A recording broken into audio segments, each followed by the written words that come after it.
Oh, boys. A coffee and a cigar. Whoa. Woo! Let's go. Boys, welcome back to Cigar Sundays. I am once again, it's just me. I don't have a guest. Please forgive me. I do have guests lined up. It's just that things keep happening which get in the way. Something comes up, or I'm just like really busy and I don't feel too social. Like honestly, the stage I'm at in my life right now, the season I'm in, I'm speaking to a very limited number of people, okay? And to be honest, I quite enjoy just turning my camera on and speaking to you, okay? I like that. It's chill. I want to talk about today about something which my friend actually mentioned to me in the gym, which I really liked. And I kind of knew it already, but the way he put it was just so, it resonated with me, so I want to share that with you. And that is the fact that I feel like I'm on the sort of edge of reaching the next evolution of Sam Harborne. And hopefully, there's a child crying. Hopefully you can relate to this as well. Hopefully you feel like I'm ready for the next stage. I want to get to the next level. I think the issue a lot of people fall into, let me just light my cigar. I've not smoked a cigar for probably like 3 weeks, so it's fucking loud, don't work. There you go.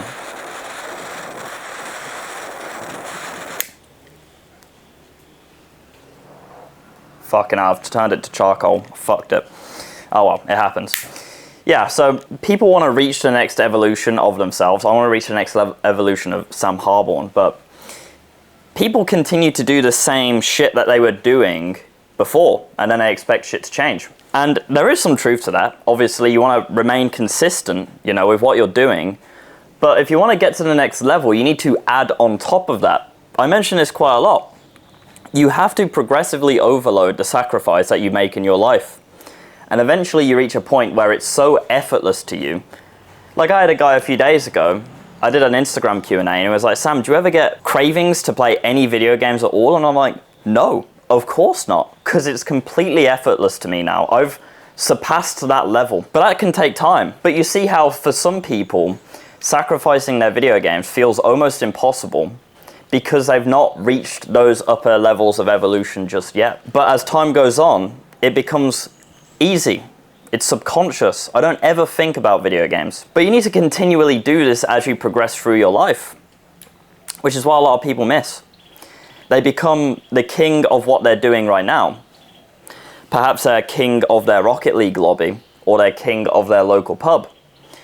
And they become complacent there. New inputs is what you need. You need new inputs if you want to reach the next evolution of yourself. The next evolution of Sam Harborne requires new inputs. So then I sit down and I ask myself, what is something I've always struggled with? I want to lead a movement of young men. That's no fucking joke. That's no joke at all. And it requires a lot of hard work, and I'm working hard right now, but how do I take that to the next level? What is a bit of advice that I could take, which I hear time and time again? Every single successful person you know does this. What is it that I don't do that I need to start doing? And it's usually the hardest thing that you need to start doing as well. For example, one thing for me has always been waking up early, okay? Every single successful entrepreneur I know wake up early and they crush their day. By the time 9 a.m. rolls around, where everyone else is rolling out of bed, they've done a deep work block, a workout, they've got their first meal in. Because let's be honest, and this is completely correct from anyone who's giving you advice entrepreneurship-wise, nothing productive happens really after 5 p.m. So limiting the amount of time after 5 p.m. is actually very high ROI. So if I'm waking up at 4 a.m., which I've started to do now, and it's hard, but I'm doing it, I have to be asleep by 8 p.m. Whereas before I was falling asleep 11 p.m., 12 p.m. I've essentially added 3 more hours onto my productivity for the day by waking up at 4 a.m. How interesting is that? That's just one of the many examples. I've started a brand new, very hyper-productive military timetable. And this shit works really well for me. I absolutely love being told exactly what I should do. Maybe that's because I was indoctrinated hard at school. The only difference is I'm telling myself what I should do, right? But I don't want any variables. My biggest quest in life currently is removing as many variables as I possibly can. I don't want to make decisions. I don't want to think about what should I eat, what should I wear. I want to just fucking know. Because the more time I spend thinking about bullshit like, oh, I wonder what I should wear today, it's taking my mental energy away from thinking about the visionary shit which needs my full attention. I don't think you understand. Maybe you do, maybe you don't. It's good that you're watching videos like this, because I'd like to think these Cigar Sundays are for more of a developed, mature audience. Very few understand how competitive it is to actually gain the results that you want in life. And I'm not saying that you shouldn't enjoy the process. A lot of people always ask me, Sam, you work all the time, especially my girlfriend's family. They're like, Sam, you're working all the time. Like, holy fuck, you gotta live a little bit. I enjoy what I do. I genuinely enjoy my day. And I don't even think that's like me being brainwashed. I've not like brainwashed myself into enjoying my work. I genuinely enjoy the masculine progression towards my goals and showing up every single day.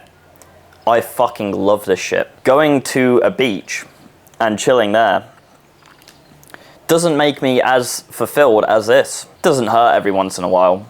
And it is a bit of a dangerous mindset that I have.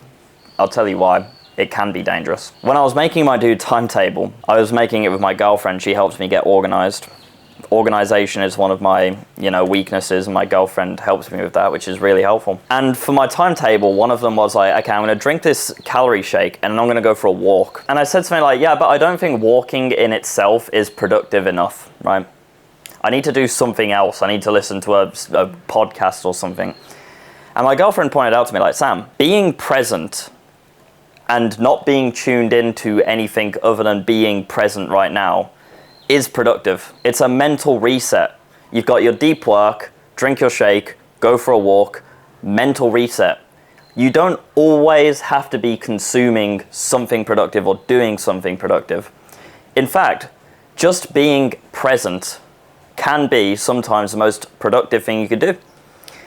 And I totally agree with that. I actually do. So you do have to be careful. You can slip off the deep end and be like, no, I have to be constantly on. It's not true. You do need time alone to reset, and that can be very productive. The military discipline routine works really well for me. It always has. But I understand that there is no one-size-fits-all solution to these things, which is why I'm very hesitant to recommend routines to people with conviction. And speaking with conviction is very important. I think the main thing which people miss with building a YouTube channel and stuff like that is a lot of people, they might have the idea, I want to make a YouTube channel because I want to make money and I want influence in a very selfish manner, right? But with that, you lose your sense of conviction usually because you're doing it for the wrong reasons. I think what truly sets people apart is the ability to actually believe in what you're saying and say it with conviction. I think that's what set Hamza apart, for sure. And I feel like I'm finding that rhythm myself now. I've given myself permission to speak with conviction. I am no longer trying to people please and to appease certain people. I actually don't care. I think the most important thing for me is to speak what I believe and to say it with my chest. And since then, I've never felt more happy, never felt more aligned.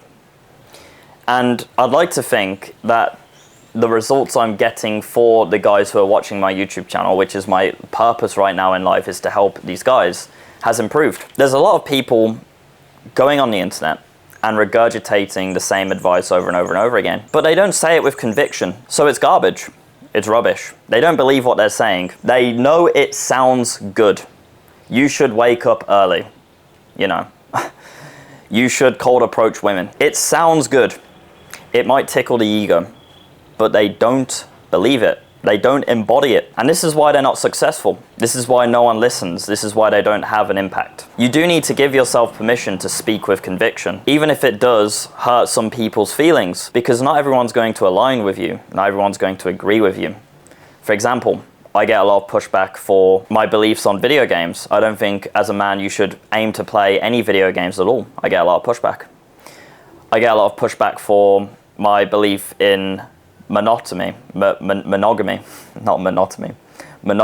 I think you should have one girl and you should love that one girl, and I don't think you should aim to have multiple women in your life, entertain multiple women, have casual sex. I don't think that's good. I get a lot of pushback for that. But I say what I believe, and I say it with my chest. And that's the most important thing. And quite frankly, that's how you stand out. And also your beliefs are everything as well. I had a call with one of my academy students yesterday, actually, and we talked about limiting beliefs and how important it is to have only empowering beliefs. And the psyop runs very deep, because when I said to my student, you should only entertain ideas which empower you. You should not entertain ideas which take power away from you. He almost had a lot of resistance in the sense of like, you know, this weird airy-fairy feeling of like, oh, Sigma grind set, mindset, fucking TikTok, real motivational speech shit. It was kind of like that when I was telling him this, like, yeah, you should only entertain beliefs which empower you. And he was like, yeah, one half of my brain saying, yeah, you're totally right. And the other half is saying like, oh, this is a bit cringe. And I asked him like, why is that cringe? And it is because of this indoctrination that everyone's been through. Like, oh yeah, empowering beliefs is like cringe and gay. And you get these entertainment YouTubers doing reaction videos to the Sigma male advice, like most cringe Sigma male on YouTube and shit like that. And they're sat there reacting to a video of someone giving advice which instills empowering belief in young men. And then they sit there and laugh at it and be like, oh bro, that's so extra, that's so gay. The fact is, if you watch this person who's reacting to this channel with a completely different lens, not the lens of I'm watching this to have a laugh and be entertained, but with the lens of like, how much of this Sigma male advice has this guy who I'm watching right now, who's laughing at this Sigma male, actually applied into his own life? For me to be watching him, he has to be successful at what he does in a competitive market, YouTube. And you'll find, once you start watching them with that lens, these guys are all incredibly fake. They're all wearing a mask. Because to get to where they are with YouTube, successful, you're watching them, they had to be ruthless. They had to have empowering beliefs. They had to crush their limiting beliefs. So it's bullshit. They're all wearing a mask. It's all fake. And they're playing the game. They're playing the game of personal branding, but in an inauthentic way. It's bullshit. And I kind of get it, because there is a lot of guys who subscribe to these empowering beliefs and then become complete dickheads. Trust me, I know plenty of dickheads, and their egos are out of control and they're a misery to be around. But quite honestly, to have these empowering beliefs, so for example, having the belief as a content creator that I am making a positive impact and people do care about my messaging, which allows me to then speak with conviction and to be confident in myself when I do show up on camera, doesn't have to turn you into a fucking dickhead. It doesn't have to turn you into an egotistical prick. It's just that when a lot of people start to crush their limiting beliefs and instill positive mindsets, it gets to their head and they don't remain grounded and they get greedy. They succumb to one of the 7 deadly sins or multiple of the 7 deadly sins. And this is why we need God. God keeps us grounded. But without God, you're more likely to just become a dickhead. But I'm telling you, it's not the fucking empowering beliefs and the Sigma male advice that can turn you into a dickhead. It is the lack of God or the lack of strong morality and values. Quite frankly, we need more young men who have these empowering beliefs, believes in themselves, don't entertain negative thoughts, and aren't dickheads. There's very few of us. I don't think there's very few of us, but there could always be more. We need more good guys with good, strong belief systems and strong morality, strong values, who don't just allow their fucking head to explode with ego, greed, lust, so on and so forth. So what do you need to do? What are you trying to avoid? What is the hardest thing that you could sacrifice in your life right now, which would propel you forward in becoming the next evolution of yourself? Be honest. be totally honest. Do you need that hour of video games? Do you need to go out to the club and try and pull women to have shallow sex with? Is that a good use of your time? What do you need to sacrifice to reach the next evolution? Because if you want to reach the next evolution, you need new inputs. You need to progressively overload sacrifice. I can't tell you what that is unless we're speaking on a one-to-one basis, right? Because the mass message of self-improvement, right, it's a positive thing. I actually think it's amazing and wholesome, but it lacks nuance. You have a very unique life path set out for you. You have very unique strengths that you should play into. And quite frankly, if you just copy and paste someone else's path, you might be very misaligned with your own strengths and your own weaknesses. You might find that you're trying to swim upstream, and that's no good. Be wary of this. This is why one-to-one mentorship is actually so important, and having your own self-autonomy and the ability to make your own decisions is so important. I hope you boys enjoyed this Cigar Sundays. I'll see you again next week.